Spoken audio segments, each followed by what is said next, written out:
Hi, welcome to my channel. I would like to show you my candy shop that I made.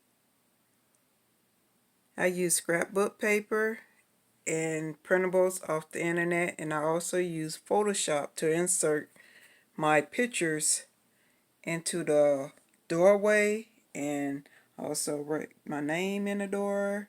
And I use my best friend here and me. We shopping for candy, and my daughter. I have two daughters and a granddaughter, and they all shopping for candy. And this one here, I got the cash register and all the candies that you could buy.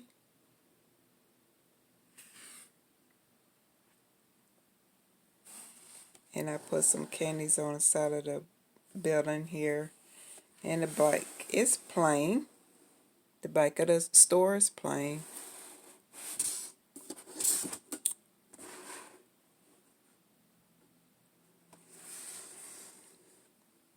I hope you enjoy it. I have fun making it.